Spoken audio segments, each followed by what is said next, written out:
1000 writers with RJ Selim powered by Mankind ലിറ്ററേച്ചറിൽ ഇന്ന് നമ്മുടെ കൂടെ ഉള്ളത് നമ്മുടെ ഈ യുദ്ധത്തിലെ ആദ്യത്തെ പോരാളിയായിട്ടുള്ള അർഷദ് കൂടല്ലൂരാണ്. Welcome to the show.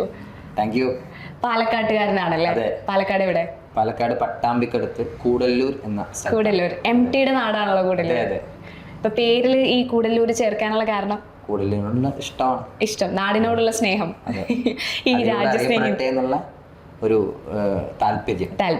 Okay. അപ്പൊ MT പറ്റി MT വാസുദേവൻ നായർ എന്നിൽ മാത്രം ഒതുങ്ങിയതിന്റെ ഒരു ആശങ്കയും ഒരു സങ്കടമൊക്കെ ഉണ്ട്.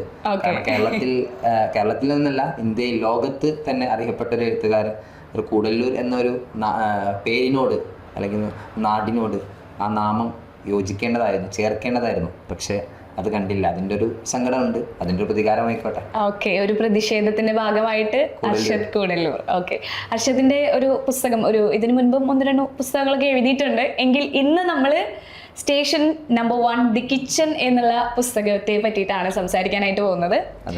ഈ ഒരു പുസ്തകത്തിന്റെ കവർ പേജിൽ നിന്ന് നമുക്ക് സ്റ്റാർട്ട് ചെയ്താലോ? അതെ.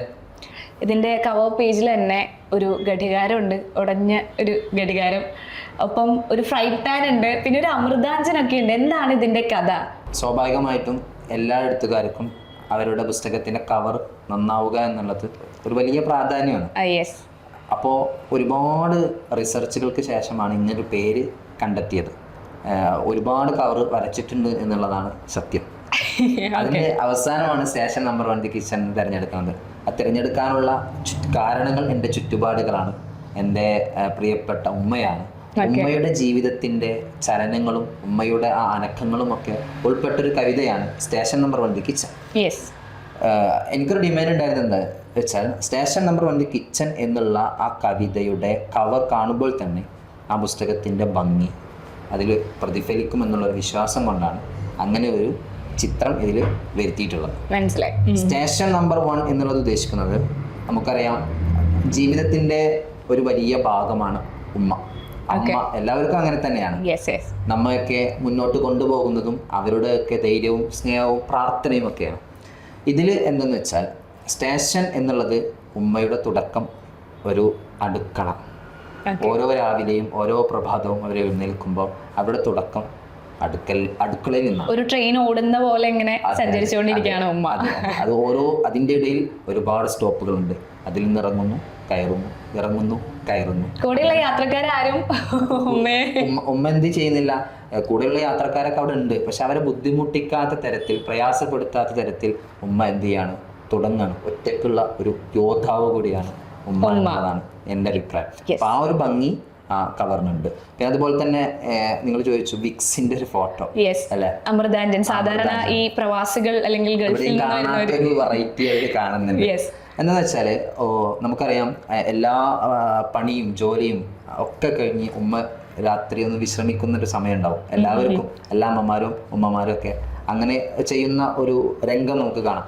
ആ സമയത്ത് എല്ലാ പണിയും കഴിഞ്ഞ് ലാസ്റ്റ് അവസാനം ഒരു തലവേദന വന്നിട്ടുണ്ടാവും. എൻ്റെ ഉമ്മക്ക് അതിൽ ഒരു മരുന്നാണ് വിക്സ്. അതിങ്ങനെ തലയിൽ ഇങ്ങനെ തേച്ച് കുറച്ചരിവിക്കുക. അപ്പോൾ ഉമ്മയെ കാണുന്ന ഒരു സൗന്ദര്യം ഒരു പ്രത്യേക രൂപമായിട്ടാണ് ഞാൻ കാണാറ്. അപ്പോൾ ആ ഒരു രംഗം കൂടി ഇതിലുണ്ട്. പിന്നെ അതുപോലെ തന്നെ ഒരു ഘടികാരം കാണാം. ജീവിതത്തിൻ്റെ ഏറ്റവും വലിയ പ്രധാന ഘടകമാണ് ഘടികാരം. ആ ഘടികാരത്തിന്റെ സൂചികളുടെ അനക്കത്തിനനുസരിച്ചാണ് എല്ലാ മനുഷ്യരും മുന്നോട്ട് പോയിക്കൊണ്ടിരിക്കുന്നത്. അപ്പോൾ സ്വാഭാവികമായിട്ടും ഉമ്മയുടെ ജീവിതം അങ്ങനെ തന്നെയാണ്. നമുക്ക് വേണ്ടി, ആർക്കോ വേണ്ടി ഇങ്ങനെ ജീവിച്ചു തീർക്കുന്ന ഒരു സ്ത്രീ. അപ്പോ സ്വാഭാവികമായിട്ടും ഘടികാരം അതിൻ്റെ ഒരു പ്രധാനമാണ്. പിന്നെ പാത്രം പറയേണ്ട ആവശ്യമില്ല. ആ പാത്രത്തിന്റെ ശബ്ദത്തെ കുറിച്ച് ഞാൻ ആ കവിതയിൽ പറയുന്നുണ്ട്. അടുക്കളയിലേക്ക് കയറി ആ പാത്രത്തിന്റെ കലപില ശബ്ദം, ആ ശബ്ദത്തോടു കൂടെ ആ ഉമ്മയുടെ ഒരു ദിവസം തുടക്കമായി. അപ്പൊ സ്വാഭാവികമായിട്ടും നമുക്ക് ആ വരികളിൽ നിന്ന് തന്നെ നമുക്കതിനെ എടുത്ത് കാണാൻ സാധിക്കും. ഈ സ്ത്രീകളുടെ ഒരു പ്രതിഷേധാത്മക ശബ്ദമാണല്ലോ ഈ പാത്രങ്ങളുടെ ശബ്ദം എന്ന് പറയുന്നത്. അതിനെയാണ് ഇത് റെഫറൻസ്. ഫെമിനിസ്റ്റ് കവിത എന്നിവയൊക്കെ പലരും ചൂണ്ടിക്കാണിച്ചിരുന്നു. ഫെമിനിസ്റ്റ് ആണോ? അല്ല. ഓക്കെ. ഫെമിനിസത്തെ പറ്റി പറയുമ്പോൾ ഫെമിനിസം എന്നുള്ള ഒരു വാക്കിന് എന്ത് ഡെഫിനിഷൻ കൊടുക്കും അർഷദ്? സ്ത്രീത്വം എന്നൊക്കെ പറയുന്നുണ്ട്. എൻ്റെ അർത്ഥത്തിൽ പുരുഷൻ്റെതായ സ്വാതന്ത്ര്യവും അവകാശമൊക്കെ ഉണ്ട്. സ്ത്രീകൾക്ക് സ്ത്രീകളുടേതായ വഴികളും അവകാശങ്ങളുമുണ്ട്. അതനുസരിച്ച് ജീവിക്കുക എന്നുള്ള രീതിയാണ് എൻ്റെ. ഓക്കെ, ഇപ്പൊ പബ്ലിക്കേഷൻസിന്റെ കാര്യം പറഞ്ഞല്ലോ. ഇപ്പൊ ഉള്ള യുവ എഴുത്തുകാർക്ക് ഒരു പബ്ലിക്കേഷൻസിലേക്ക് റീച്ച് ആവുക എന്നുള്ളത് അത്ര എളുപ്പമുള്ള ഒരു കാര്യമാണോ? ഒരു കാലഘട്ടത്തിൽ ഒരു സമയത്തൊക്കെ അങ്ങനെ ഒരു പ്രതിസന്ധി നേരിട്ടിരുന്നു. എന്ന് പറഞ്ഞാൽ ചാനലുകളിൽ എത്തിപ്പെടുക, അതുപോലെ തന്നെ പിന്നെ സോഷ്യൽ മീഡിയയിലൊക്കെ അറിയപ്പെടുക, ഒരു പബ്ലിക്കേഷനിലേക്ക് എത്തിപ്പെടുക, ഒരു പുസ്തകം പ്രസിദ്ധീകരിക്കുക എന്നുള്ളതൊക്കെ വളരെ ബുദ്ധിമുട്ടുള്ള ഒരു പ്രയാസമുള്ള ഒരു കാലമായിരുന്നു. അതൊക്കെ നമ്മൾ പല രീതികളിലും പല അനുഭവങ്ങളിലൊക്കെ കേട്ടിട്ടുണ്ട്. ഞാൻ പിടിക്കുന്ന മുയലിന് ഒരു ചെവി മാത്രമേ ഉള്ളൂ എന്നുള്ള ഒരു വാദമുള്ള കുറേ പ്രസാധകർ ഇന്നും ജീവിച്ചിരിക്കുന്നുണ്ട്, ഇന്നും നടന്നുകൊണ്ടിരിക്കുന്നുണ്ട് പ്രസിദ്ധീകരണങ്ങളൊക്കെ. അപ്പോൾ അങ്ങനത്തെ ചില സാഹചര്യങ്ങളൊക്കെ പല എഴുത്തുകാരെയും തളർത്തിയിട്ടുണ്ട്, വീഴ്ത്തിയിട്ടുണ്ട്. പലരും എത്രയോ ഡിമാൻഡ്സുകളും മറ്റു കാര്യങ്ങളൊക്കെയാണ് പറയുന്നത്. ഒരു പുസ്തകം പ്രസിദ്ധീകരിക്കണമെങ്കിൽ ഇത്ര എഴുതണം, ഇത്ര വേണം, ഞങ്ങൾ 4 മാസം കഴിഞ്ഞിട്ടേ അതിൻ്റെ മറുപടി തരാൻ പറ്റുകയുള്ളൂ, ഞങ്ങളൊന്ന് എഡിറ്റർ ബോർഡിൽ ഇരിക്കണം.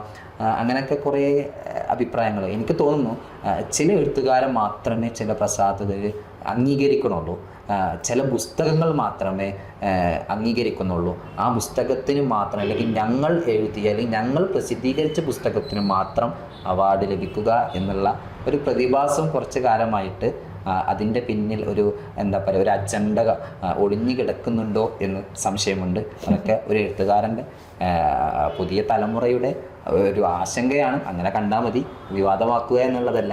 ഓക്കെ, ഇപ്പൊ വിവാദങ്ങളുടെ കാര്യം പറഞ്ഞല്ലോ. അഖിൽ പി ധർമ്മജന്റെ റാം കെയർ ഓഫ് ആനന്ദി എന്ന പുസ്തകത്തിന് കേന്ദ്ര സാഹിത്യ അക്കാദമി അവാർഡ് കിട്ടുന്നു. അതിന്റെ പിന്നിൽ കുറേ കോൺട്രവേഴ്സീസ് ഒക്കെ നടക്കുന്നു. അപ്പോൾ അർഷദിന് തോന്നുന്നുണ്ട് ഇപ്പോഴത്തെ യുവ എഴുത്തുകാർ അല്ലെങ്കിൽ അതിനെ ഇങ്ങനെ നോക്കി കാണുന്നു എന്ന് ആദ്യം കേട്ടാൽ കൊള്ളാമെന്നുണ്ട്. പുതിയ ഭാഷകൾ, പുതിയ സാഹിത്യം, പുതിയ എഴുത്തുകാർ, ഇതൊക്കെ വളർന്നു വരണല്ലോ. അപ്പോഴാണ് പുതിയ രീതികളിലൂടെ അവാർഡുകളൊക്കെ പോവുള്ളൂ. ഞാൻ എഴുതുന്നത് മാത്രമേ അവാർഡ് ലഭിക്കണം, ഞാൻ എഴുതിയ കവിതകൾ മാത്രമേ കവിതകളുള്ളൂ, ഞാൻ എഴുതുന്ന കഥകൾ മാത്രമേ കഥകളുള്ളൂ, അങ്ങനെ ഒരു അഭിപ്രായം എനിക്കില്ല. ഇപ്പോൾ നിങ്ങൾ ചോദിച്ചു അഖിൽ പി ധർമ്മജന്റെ Ram care of Anandi is a brilliant writer, സംശയമൊന്നുമില്ല. ഞാനും ആ പുസ്തകം വായിച്ചാണ്, എൻ്റെ വൈഫിന് ഗിഫ്റ്റായിട്ട് കൊടുത്ത പുസ്തകമാണ് റാം കെയർ ഓഫ് ആനന്ദി. അപ്പോൾ അത്രയും അതിൻ്റെ ആ കവറ് മനോഹരമായ, എനിക്കെന്താ അതിൻ്റെ പിന്നിലുള്ള എന്താണ്, അതിൻ്റെ പിന്നിൽ ഇരിക്കുന്ന രഹസ്യം എന്താണെന്ന് എനിക്ക് അറിഞ്ഞിരുന്നില്ല. പലരും സോഷ്യൽ മീഡിയയിൽ വൈറലായി ഇടുന്നു, പലരും ഗിഫ്റ്റായിട്ട് കൊടുക്കുന്നു. ആ പുസ്തകത്തെ പല രീതികളിലായിട്ട് പ്രൊമോഷൻ ചെയ്തിരുന്നു. പക്ഷെ ആ സമയത്ത് അതിനൊക്കെ ശേഷമാണ് ഞാൻ ആ പുസ്തകം വായിക്കുന്നത്. എനിക്കൊരു പുസ്തകത്തെ അളക്കുക എന്നുള്ളത് നമ്മളത് അതിനെക്കുറിച്ച് വായിക്കണം.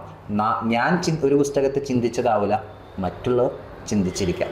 അപ്പോൾ അഖിൽ പി ധർമ്മജന്റെ പുസ്തകം ഞാനൊക്കെ ആദ്യം എനിക്കൊരു വിമർശനമായിട്ടാണ് തോന്നിയിരുന്നത്. പുതിയ കാലഘട്ടത്ത് ഇങ്ങനെ ഒരു അവാർഡ് കൊടുക്കുക എന്നുള്ളത് അത്ര വലിയ ഒരു എതിർപ്പുള്ള കാര്യമൊന്നുമല്ല. പക്ഷെ എങ്കിലും എനിക്ക് തോന്നിയത് എന്താണെന്ന് വെച്ചാൽ ആദ്യ വിമർശനാത്മകമായിരുന്നു ആ പുസ്തകത്തെ കുറിച്ചിട്ട്. പിന്നെ എനിക്ക് തോന്നി പുതിയ സാഹിത്യവും പുതിയ ഭാഷയും ഒക്കെ കടന്നു വരണം. എങ്കിലും ഒന്നും കൂടി വലിയ അവാർഡുകളൊക്കെ നൽകുമ്പോൾ ഒന്നും കൂടി കുറച്ചും കൂടി നല്ല പുസ്തകങ്ങൾ കൂടി പരിഗണിക്കുകയാണെങ്കിൽ അത് നന്നായിരിക്കും എൻ്റെ അഭിപ്രായം. ഓക്കെ, ഞാൻ ഇത്ര വസന്തം നൽകിയിട്ടും നീ പൂവായിട്ടില്ലെന്ന് പറയുന്നത് എത്ര വലിയ കള്ളം. അങ്ങനെ നഷ്ടപ്പെട്ടൊരു വസന്തം ഉണ്ടോ അർഷദിന്?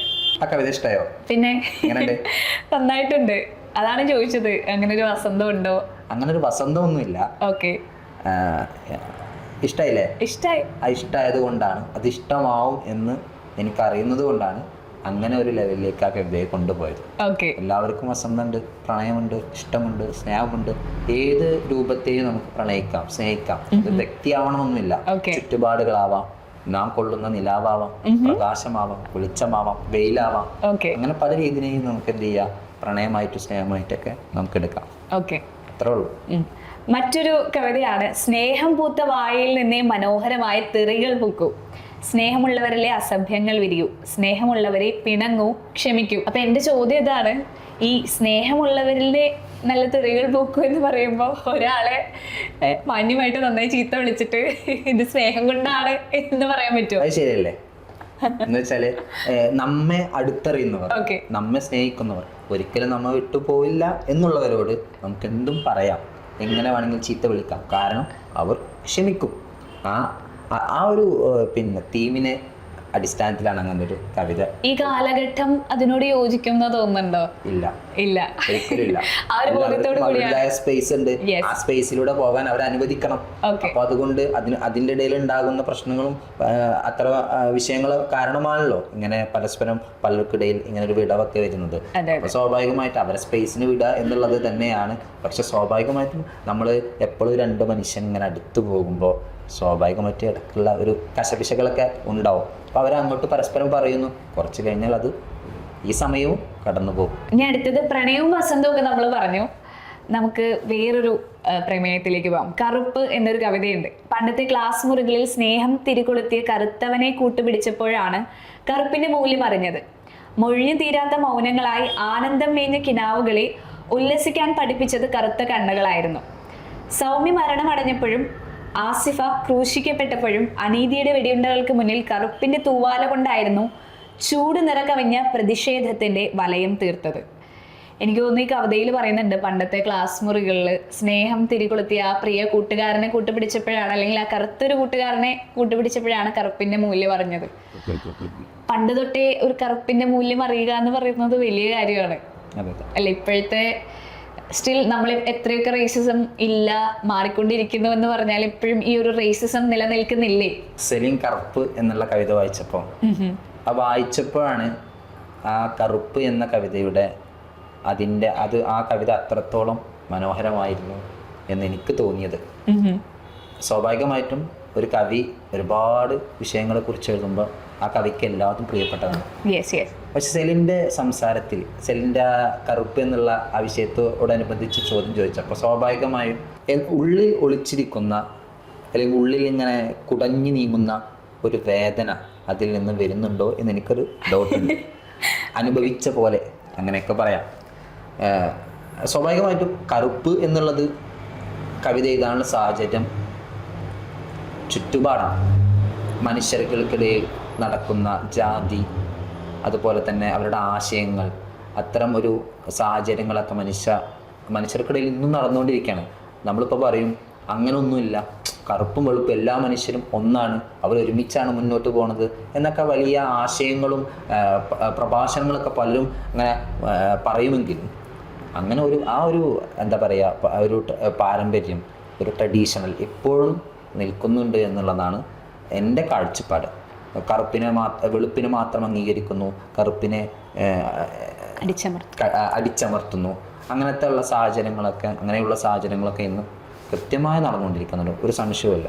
അപ്പോൾ അത്തരം ഒരു സാഹചര്യങ്ങൾ എന്ന് വെച്ചാൽ ജാതിയുടെ പേരിൽ ഒരാളുടെ അവസരം നഷ്ടപ്പെടുത്തുക, ജാതിയുടെ പേരിൽ അവർക്കുള്ള പല നേട്ടങ്ങളെയും അവകാശങ്ങളെയും ഒഴിവാക്കുക, ജാതിയുള്ളവർക്ക് അവർ ഇന്ന ജാതിയാണ് അങ്ങനെയൊക്കെ സ്പെഷ്യലൈസ് ചെയ്യുക, അതൊക്കെ സ്വാഭാവികമായിട്ടും ഒരു മനുഷ്യത്വത്തിൻ്റെ ഭാഗമായിട്ട് തോന്നുന്നില്ല. കറുപ്പ് വെളുപ്പ് എന്നുള്ളതൊക്കെ ദൈവം പല രീതികളിലാണ് മനുഷ്യരെ സൃഷ്ടിച്ചുള്ളത്. ചിലർക്ക് കൈയുണ്ട്, കാലുണ്ട്, ചിലർക്ക് കാഴ്ചയില്ലാത്തവരുണ്ട്. അപ്പോൾ പല രീതികളിലാണ്. പക്ഷേ ഒരു മനുഷ്യന് മുന്നോട്ട് പോകാൻ, ഒരു മനുഷ്യന് ജീവിക്കാം, കറുപ്പ് അല്ലെങ്കിൽ വെളുപ്പ് അതൊന്നും പ്രായോഗികമായ ഒന്നല്ല. അതൊന്നും അതിൻ്റെ ആവശ്യമില്ല എന്നുള്ളതാണ് എൻ്റെ അഭിപ്രായം. അതുകൊണ്ടാണ് കറുപ്പ് എന്നുള്ള കവിത അങ്ങനെ എഴുതാനുള്ള കാരണം. സെലിൻ എന്താ തോന്നുന്നത്? ഇപ്പോഴും കറുപ്പും വെളുപ്പും അത്തരമൊരു അതിനിടയിലൊരു വേർതിരിവുണ്ടോ? അങ്ങനെ കറുപ്പിനെ പറ്റി പറയുകയാണെങ്കിൽ, റേസിസത്തെ പറ്റി പറയുകയാണെങ്കിൽ, ഞാൻ പണ്ട് സ്കൂളിൽ പഠിക്കുന്ന കാലത്ത് അന്ന് ഞാൻ എന്നേക്കാൾ കറുത്തൊരു കുട്ടിയെ കളിയാക്കിയിട്ടുള്ള സാഹചര്യങ്ങൾ ഉണ്ടായിട്ടുണ്ട്, അറിവില്ലായ്മ കൊണ്ട്. പിന്നീട് ഞാൻ പഠിച്ച വിദ്യാഭ്യാസം, അല്ലെങ്കിൽ എൻ്റെ പഠനമാണ്, വിദ്യാഭ്യാസമാണ് എന്നെ പഠിപ്പിച്ചത് കറുത്തവനെ മാറ്റി നിർത്തരുതെന്ന്. പഠിക്കാൻ ഒരുപാട് കാലഘട്ടങ്ങൾ കഴിയേണ്ടി വന്നു. സ്കൂളിൽ പഠിക്കുന്ന സമയത്ത് ഇതുപോലെ നമ്മളെ പഠിപ്പിക്കേണ്ട അധ്യാപകരാണ് നമ്മളെ ആദ്യം മാറ്റി നിർത്തുന്നത്. നീ കറുത്തതാണ്, ആനുവൽ ഡേ പ്രോഗ്രാമിന് നീ കറുത്തതാണ്, നിന്റെ മേലെ കുറച്ച് അധികം പുട്ടി അടിക്കേണ്ടി വരും, അതുകൊണ്ട് നീ വേണ്ട എന്ന് പറഞ്ഞ് മാറ്റി നിർത്തപ്പെട്ട കുറേ അനുഭവങ്ങൾ എനിക്കുണ്ടായിട്ടുണ്ട്. ഇപ്പോഴും നമ്മൾ ഒരുപാട് മേഖലകൾ, ഇപ്പം എസ്പെഷ്യലി മീഡിയ ഫീൽഡിൽ വർക്ക് ചെയ്യുമ്പോഴൊക്കെ ഇത് ചിലപ്പോൾ വിവാദമായേക്കാം, എങ്കിൽ കൂടിയും ഈ ഒരു കറുപ്പ് റേസിസം നിലനിൽക്കുന്നുണ്ട്. പ്രസന്റബിൾ ആയിട്ടുള്ള അല്ലെങ്കിൽ ഫെയർ ആയിട്ടുള്ള ആളുകൾ, അല്ലെങ്കിൽ എന്തിനാണ് പരസ്യങ്ങളിൽ we are looking for a fair model എന്ന് വെക്കുന്നത്, അല്ലേ? ചില സിനിമകളിൽ ഇപ്പൊ ചിലര് പറയും അഭിനയ പ്രാധാന്യമുള്ള റോളുകളിൽ അഭിനയിക്കാൻ അറിയുന്നവരെ വെളുത്തവരെ വിളിച്ച് കറുപ്പിച്ച് ചെയ്യാനാണ്. പക്ഷെ എങ്കിലും അവിടെയും ഒരു ചോദ്യമില്ലേ? അല്ലെങ്കിൽ ആ കറുപ്പിനെ വെളുപ്പിക്കാനുള്ള വലിയ പരിശ്രമം നടക്കുന്നുണ്ട്. കാരണം നമ്മുടെ മുന്നിൽ വരുന്നത് വെളുപ്പ് എന്നുള്ള നിറത്തിന് മാത്രമേ സ്ഥാനം എന്നുള്ള ഒരു വാദം അതിന്റെ പിന്നിലുണ്ട്. പറഞ്ഞ വളരെ കറക്റ്റാണ്, ഇമോഷണൽ ആയിട്ട്. ഓക്കെ, അതാണ്. അപ്പോ ഇതിനെപ്പറ്റി പറയാൻ നിന്നാൽ ചിലപ്പോൾ ഇതൊരു വാസ്റ്റ് സബ്ജക്റ്റ് ആണ്, ഇങ്ങനെ തീരാത്തൊരു സബ്ജക്റ്റ് ആണ്, അനുഭവങ്ങൾ ഒരുപാടുണ്ട്. നമുക്ക് അടുത്ത ചോദ്യത്തിലേക്ക് പോകാം. എങ്കിലും ഈ ഒരു കവിത അല്ലെങ്കിൽ സെലിന്റെ അനുഭവം, നമ്മുടെ ഈ ആശയങ്ങൾ ഇത്തരമൊരു കറുപ്പ് എന്നുള്ള അല്ലെങ്കിൽ ഭിന്നതക്ക് ഇതൊരു ഒരു വിരാമമാവട്ടെ എന്ന് പറയാം. അതെ, എഴുത്തിനൊരു ശക്തി ഉണ്ടല്ലോ, ഈ തൂലികയ്ക്ക് ഒരു ശക്തി ഉണ്ട്. അപ്പോ കറുപ്പ് എന്ന കവിത എല്ലാവരിലേക്കും എത്തപ്പെടട്ടെ.